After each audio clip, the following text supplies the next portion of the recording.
Alhamdulillah wassalatu wassalamu ala Rasulillah wa ala alihi washabihi wa mawalah. Amma ba'd. Saya tidak sempat salin dulu karena memang tidak datang untuk tampil.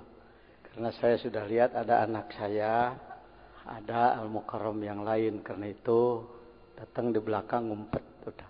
Mohon maaf ini masih pakai baju besi. Karena baru selesai rapat. Saya tidak akan ceramah. Barangkali para ikhwan akhwat ada pertanyaan-pertanyaan yang perlu diperjelas. Silakan. Ye. Langganan. Assalamualaikum warahmatullahi wabarakatuh. Mohon penjelasan tadi tentang masalah syahwat diserupakan dengan arad dan ma'rifat diserupakan dengan sama. Wajah syabahnya apa? Terima kasih. Yang lain. Ibu-ibu ada pertanyaan? Baik. Mangga. Kursinya atuh satu lagi kursinya. Karena belum ada kursinya yang jawab Bapak dulu.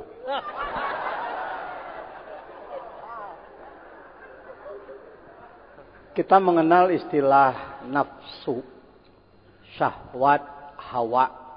Bedakan antara hawa pakai ha, karena itu bahasa Arab pakai makhraj. Kalau ha besar di dada, ha. Kalau ha kecil di tengah tenggorok, ha.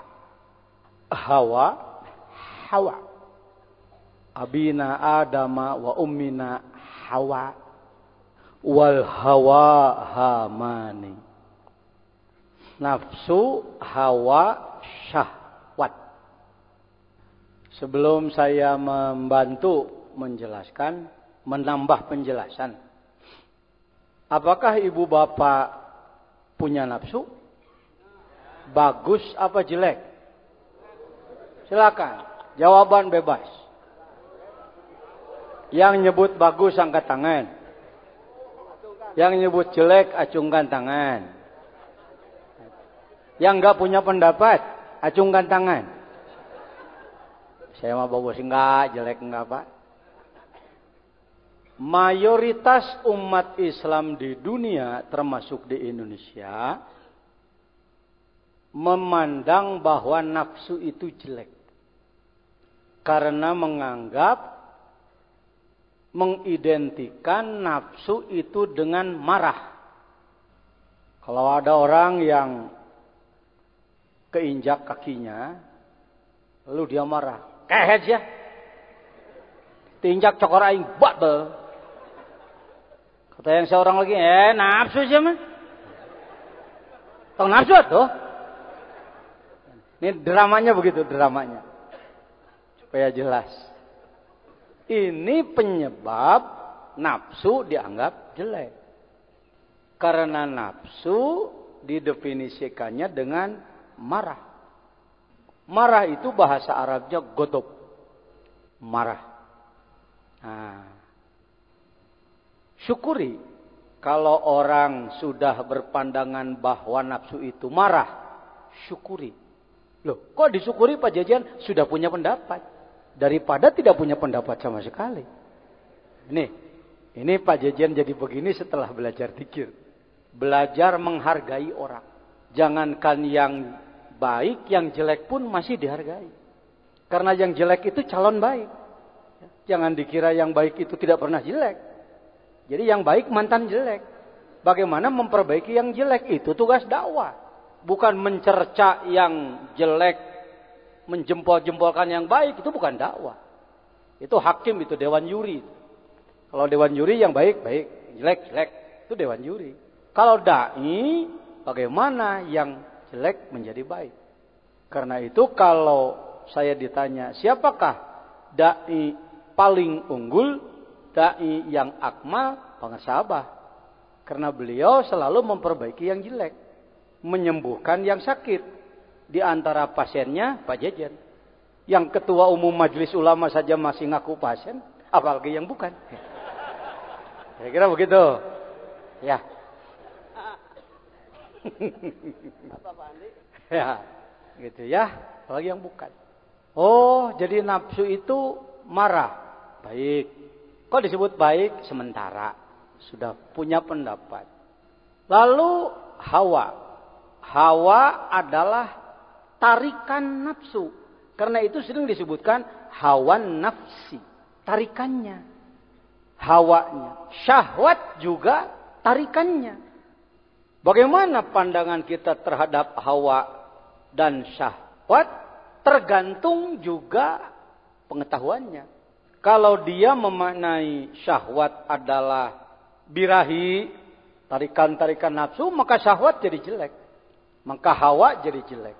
Tetapi kalau kita mengikuti kearifan Syekh Mursyid, mengikuti itu, ya kalau kereta api, beliau lokomotifnya kita gerbong ke 30 gitu. Mengikuti juga. Ya. Jangan menganggap yang mengikuti itu hanya yang dekat saja. Yang jauh juga, asal mengikuti ya mengikuti.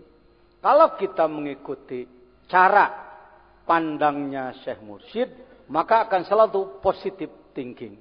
Akan selalu husnudzon. Jadi nafsu itu baik atau tidak, maka akan dikatakan baik. Syahwat, baik. Hawa, baik. Loh kok baik Pak Jejen? Kalau orang tidak punya syahwat, tidak punya hawa nafsi, maka tidak akan punya keinginan. Tidak akan punya keinginan. Coba kalau seluruh laki-laki tidak punya syahwat terhadap perempuan. Tidak akan ada kantor urusan agama. Tidak akan ada mubalik diundang untuk ceramah perkawinan. Tukang rias itu juga tidak laku. Gara-gara tidak ada apa? Tidak ada syahwat. Jadi, alhamdulillah, ada apa? Tuh, coba. Hadena hadir. Malam 11. Waduh, mahal itu, mahal itu. Ya, tidak ada ciptaan Allah yang tidak bermanfaat. Innallaha la yastahi ayyadriba matalam ma ba'udatan fama fawqaha. Tidak akan ada yang tidak bermanfaat. Alhamdulillah, ada apa? Di mana? Dalam diri kita. Kurang nafsu makan beli jamu. Nafsu makan kan ada. Kurang nafsu malam Jumat. Beli jamu nafsu ramuan madura tangkur rahasia tong loba omong nu teu nyaho bejaan. Nggih. Nah, kurang nafsu salat beli jamu. Apakah sido muncul sudah membuat jamu nafsu salat? Air mancur sudah membuat jamu nafsu salat? Apakah ibu dan bapak sudah punya jamu nafsu salat? Sudah. Nu diterangkeun ku Neng tadi, jeung ku Asep, zikir itu. Jamunya itu. Oh, bulet. Alhamdulillah. Mengapa tadi di dalam kitab disebut ardi? Disimbolkan dengan kerendahan. Kalau di dalam Al-Quran Allah mencontohkannya kepada Nabi Musa alaihissalam. Fakhla na'laik. Lepaskan sandalmu. Sandal yang dimaksud bukan nakhal. Bukan na'laik. Artinya Nabi Musa harus lepas alas kaki. Tetapi lepaskan sifat-sifat yang rendah dalam dirimu.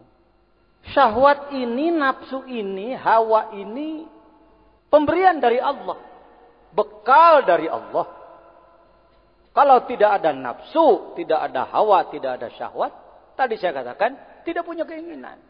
Makan, minum, berpakaian, kendaraan, dan segala macam keinginan, itulah syahwat. Bisa menjadi jatuh derajatnya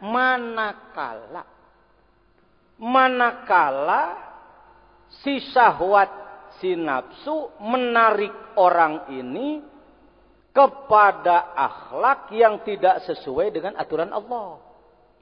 Syahwat pada perempuan, kalau digunakan kepada istri jadi sedekah.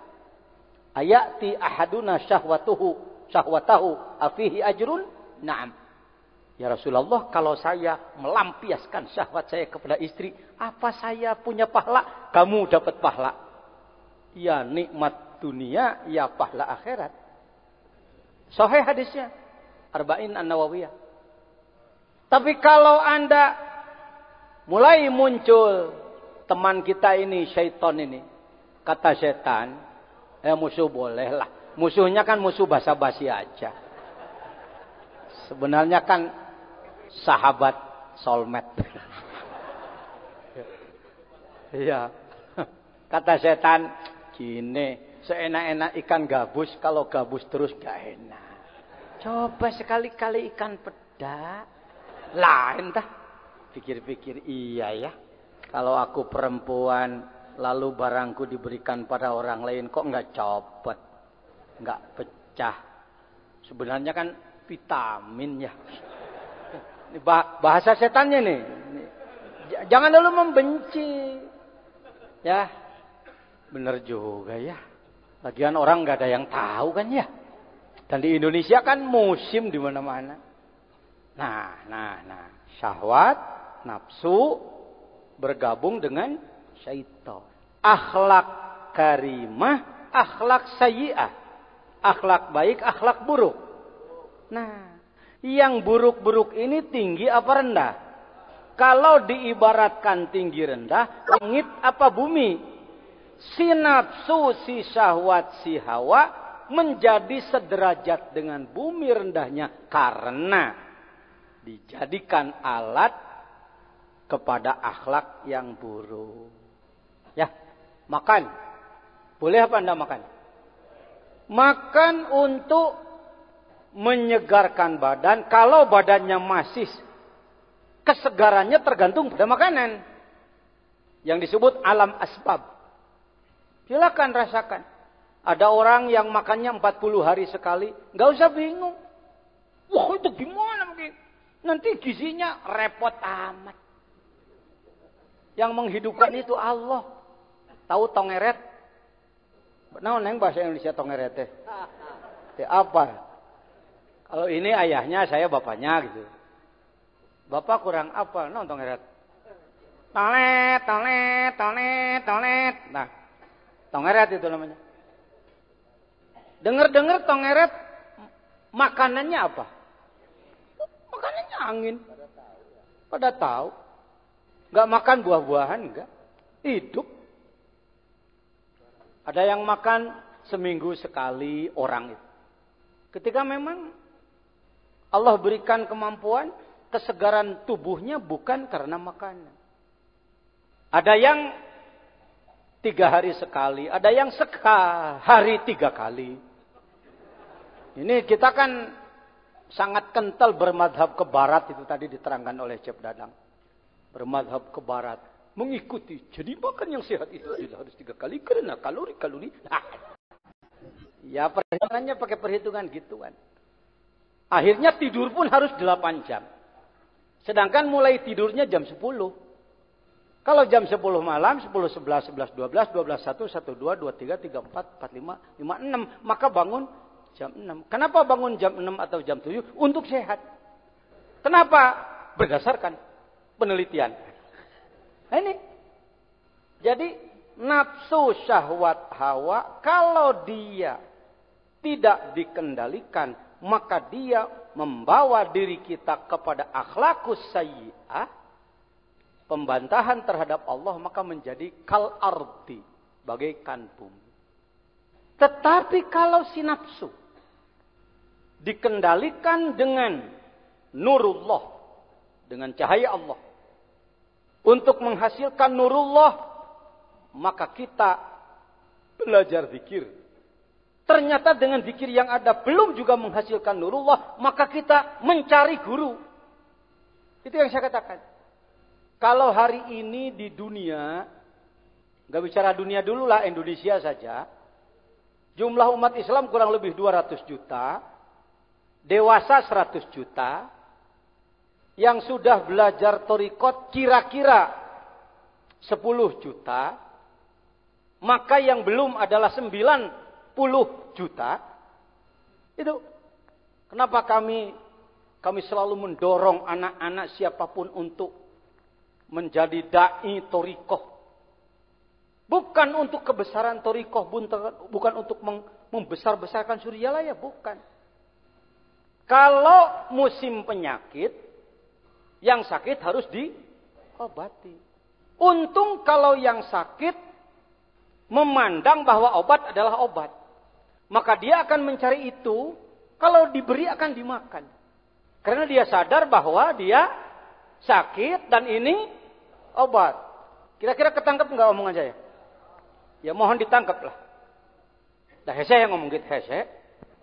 Yang mikir itu.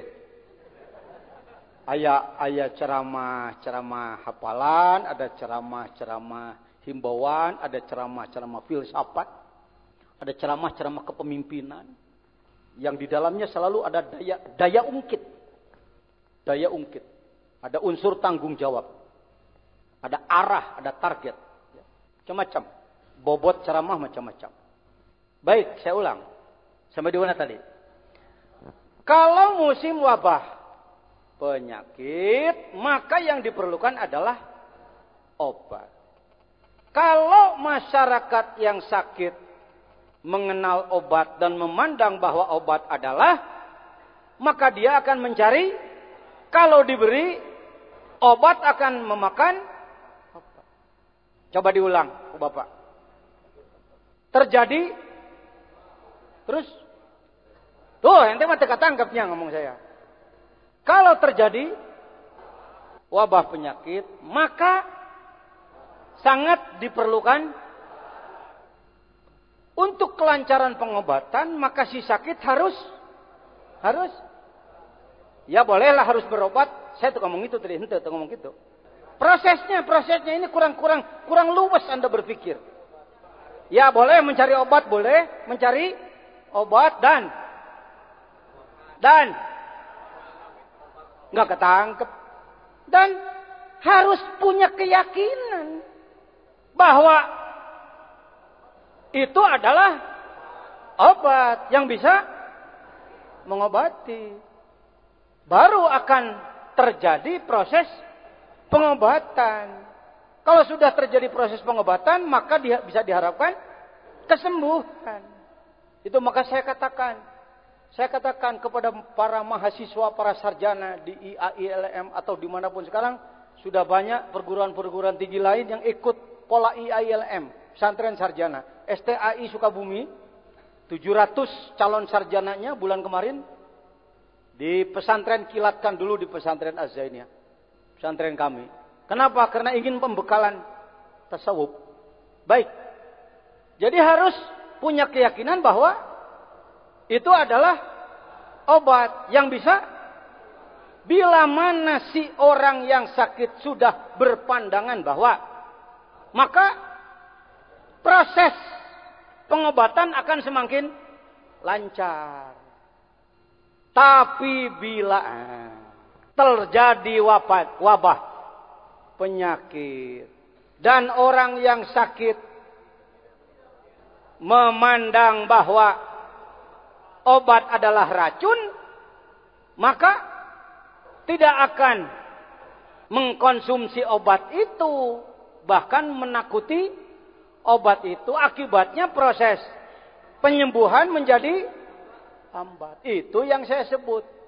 Saudara-saudara para sarjana IAILM tidak kurang pekerjaan. Bayangkan di Indonesia kira-kira dari 200 juta penduduk, 100 juta dewasa yang muslim, 100 juta, kurang lebih 10 juta yang sudah menjadi pengamal thariqat. Itu kalimatnya kurang lebih, Pak.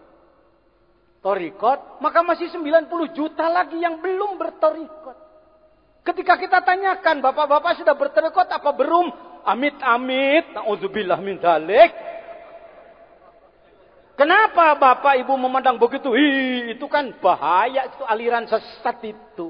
Nah ini yang saya sebut, orang sakit memandang bahwa obat adalah tugas kita semua.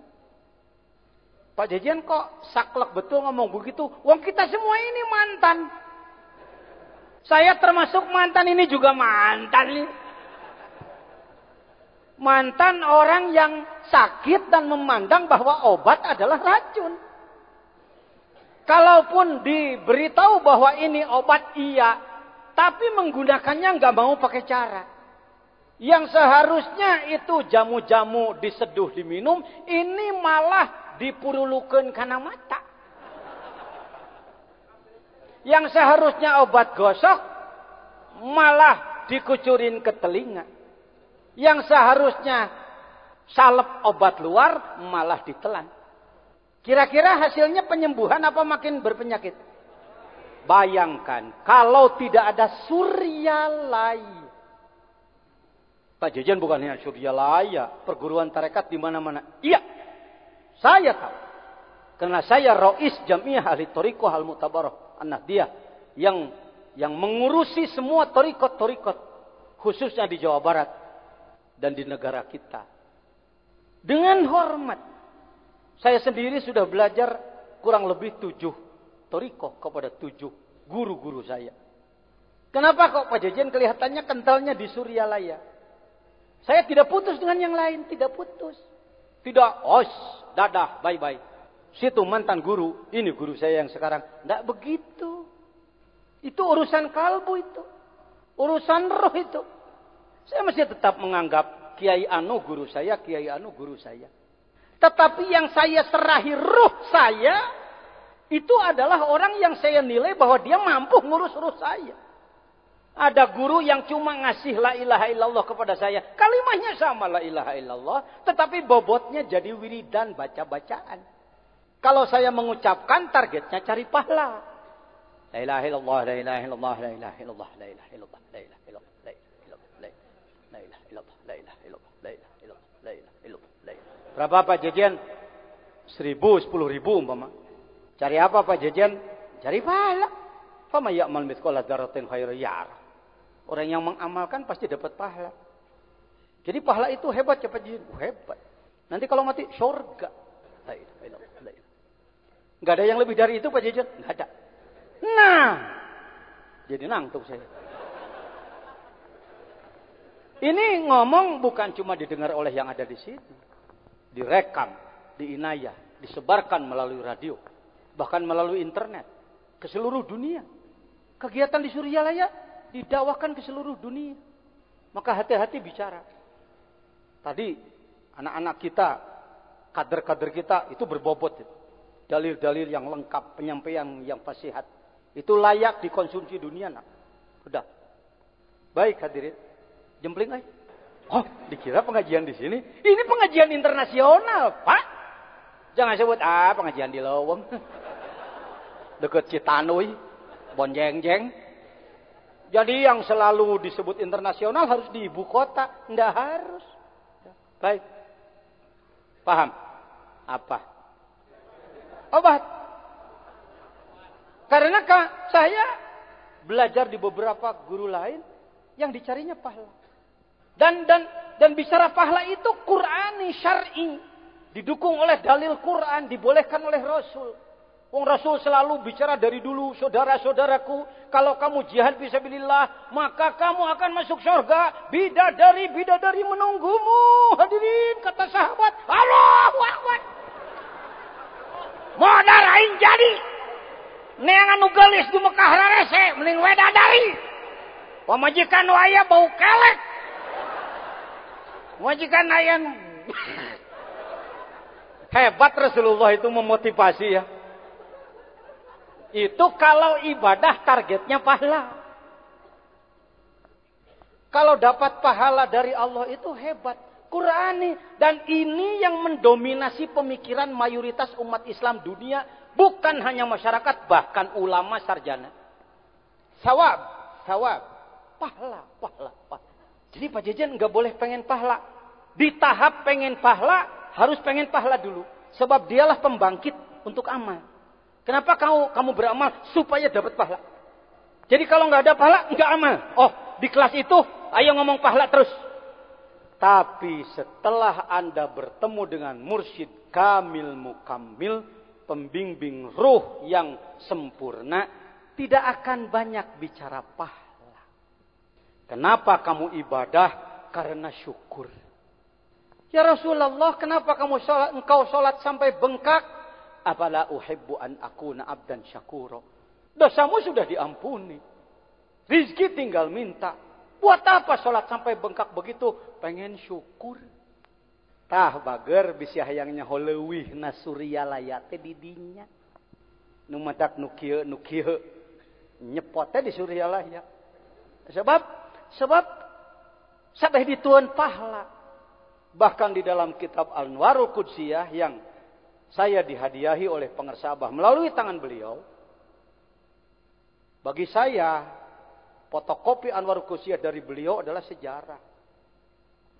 Kalau sekarang di PWNU Jawa Barat, ada manakiban setiap Sabtu akhir. Sedangkan dulu, kurang lebih 30 tahun, ulama Nahdlatul Ulama Jawa Barat adalah paling kebanyakan benci torikot, benci Suryalaya. Sekarang justru sebaliknya setiap hari Sabtu Anda mendengar gema zikrullah. La ilaha illallah. Ada yang bergumam, waduh PWNU dikuasai Suryalaya ya. Ada yang bergumam. Ya silakan lah. Ini antara lain karomah pangersa abah dari Allah melalui kitab yang diberikan melalui tangan beliau kepada saya. Saya di Pekalongan waktu Muktamar Jamiah Thoriqah memberikan jawaban tentang Robito. Cerita dulu sedikit. Di antara masailut Thoriqiyah adalah bagaimana hukum Thoriqah di saat berzikir. Bagaimana hukum Robito di saat berzikir. Dari 500 peserta komisi Bahsul Masail, ada 17 ulama besar tasawuf se-Indonesia yang memberikan jawaban. Dan yang terakhir ke-18, saya. Yang 17 mengatakan haram. Rabitatul qalbi fi dzikri haram. Li'annahu syirkun. Li'annaha syirkun. Menyambungkan kalbu kepada guru di saat berzikir adalah haram. Karena mengganggu kehusyuan. Harusnya ibadah kepada Allah, wong ini kepada guru. Ingat. Itu jawaban ulama Usufiyyin Al-Indonesia pada muktamar. Dan ada nomor 18 ikut menjawab saya. Ki Muhaiminan Gunardo, waktu itu kalau tidak salah Khatib Am, almarhum, beliau mengatakan, ini yang ke-18 dari mana? Sukabumi, Kiai. Tahu nggak? Jawa Barat itu nggak punya nama, Pak. Jawa Barat di Medan Muktamar itu seksi tepuk tangan.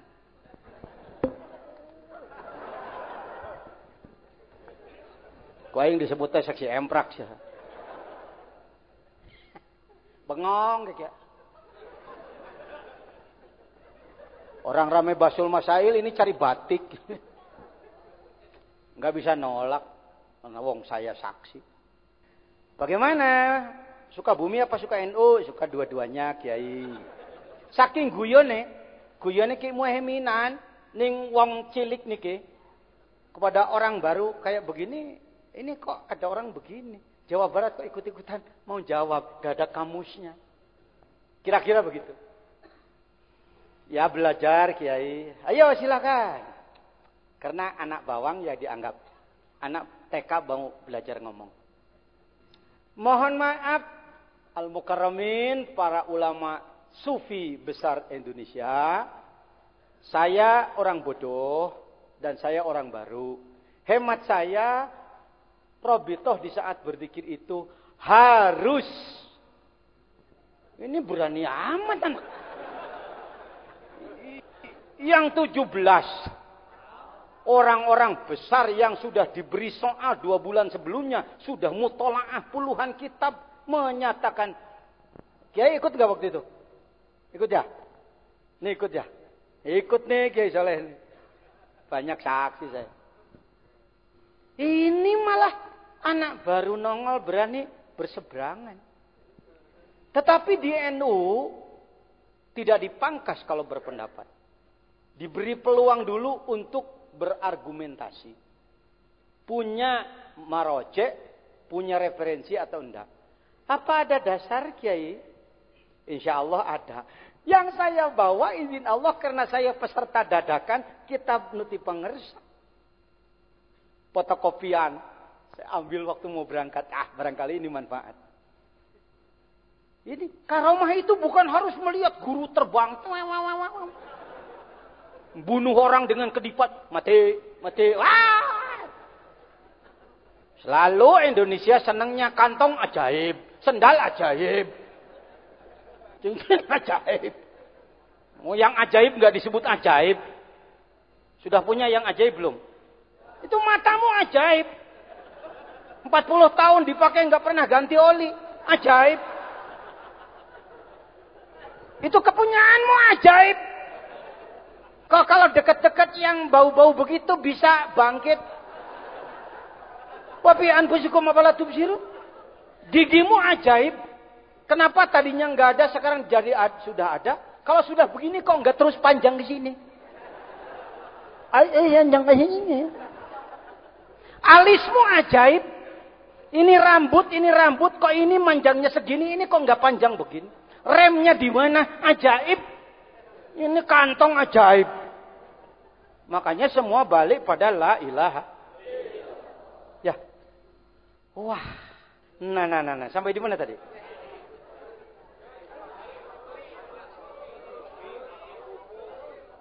Ambil buku. Lalu saya baca, kalau tidak salah halaman 461. Wong 500 halamannya sudah saya baca semua. Jangan muji-muji saya, ikuti. Pak Jajan hebatnya udah terbaca semua. Jangan hebat-hebatan. Kalau saya hebat kamu ndak ikuti, kamu ndak ke bagian hebatnya. Jadi penyanjung aja. Baca oleh Anda. Waduh Pak, sulit Pak, gundul Pak. Yang gondrong cari. Pak, sulit Pak, yang gondrong Pak. Terjemahannya sudah dibuat oleh Ustaz Ali Muhammad.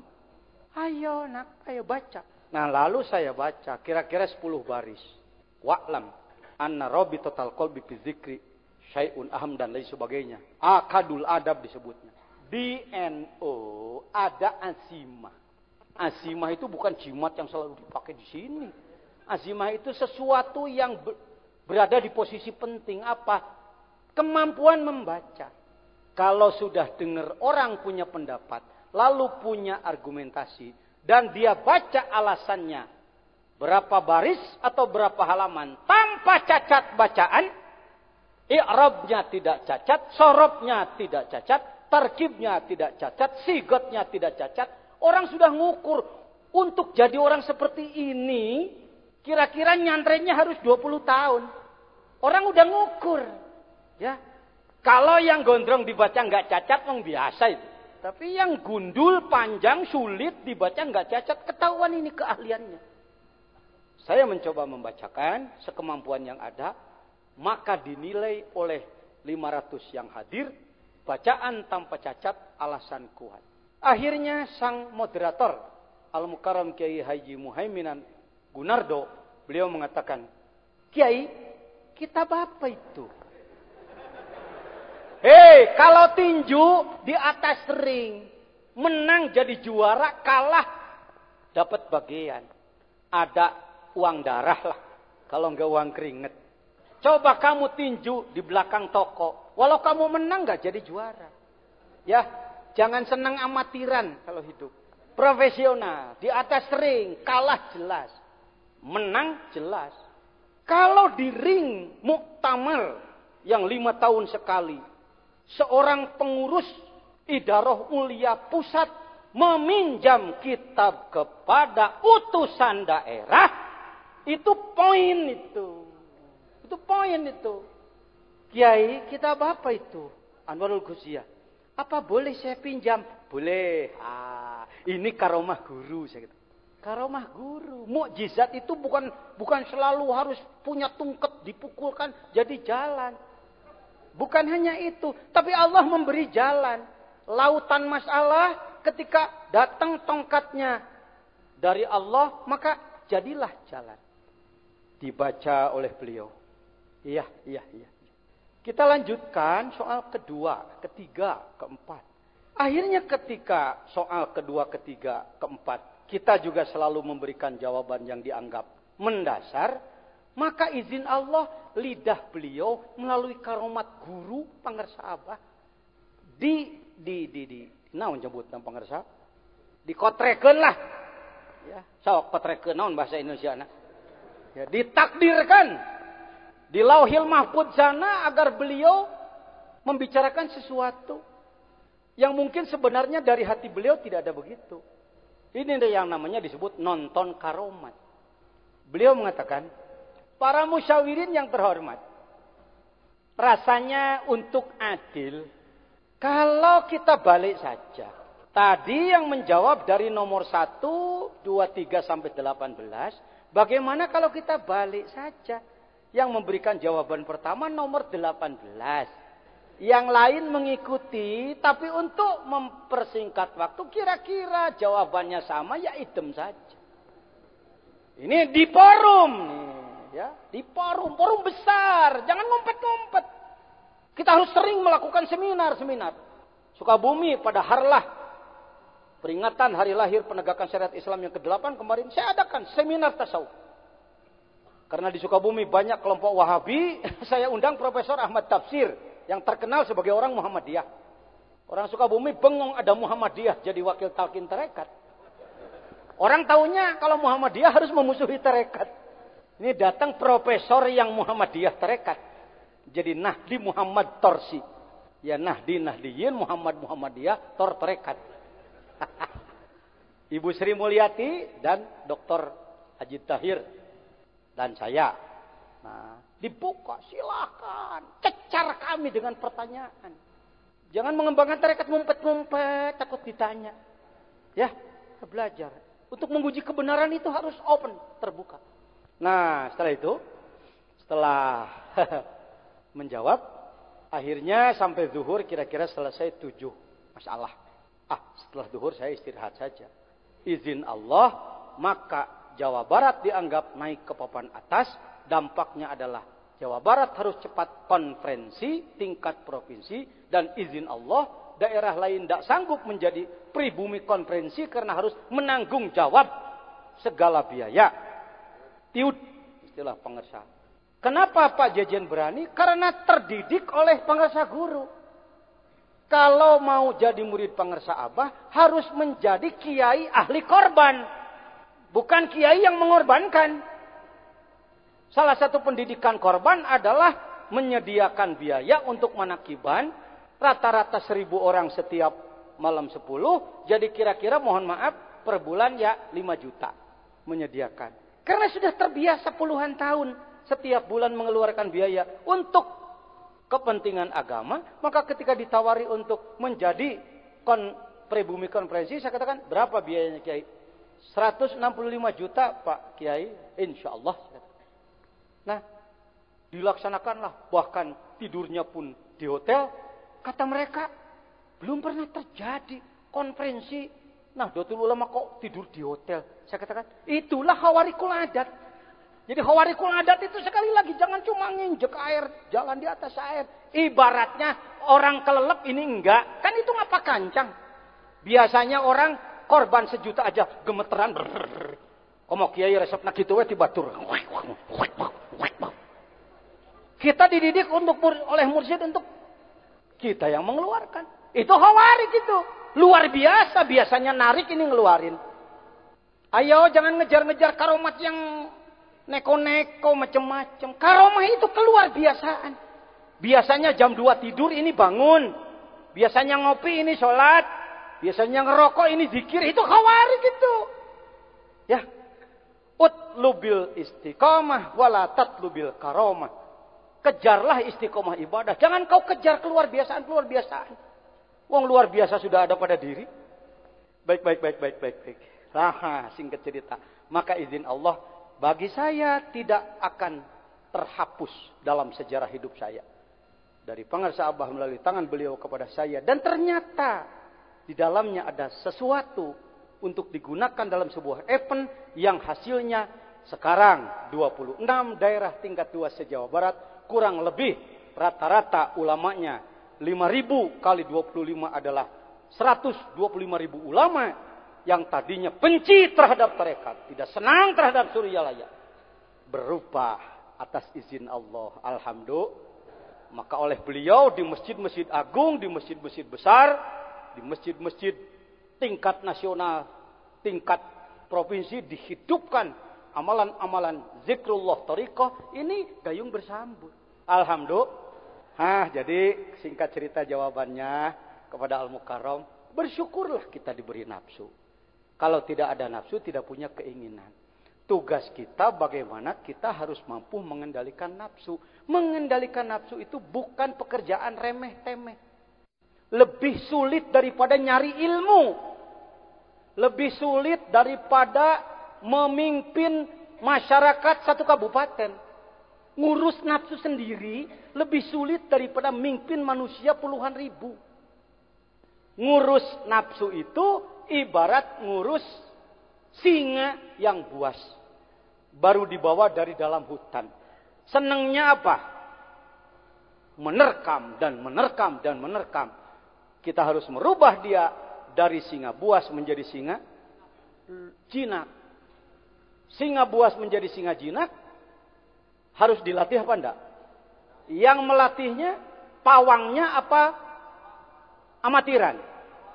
Kalau amatiran ngurus singa buas, maka dia dimakan.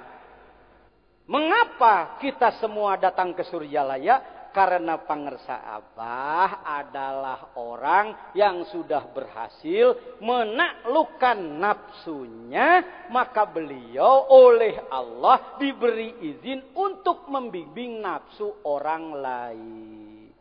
Paham? Cuman sekarang banyak orang, ustadz pengen jadi ustadz kalbu.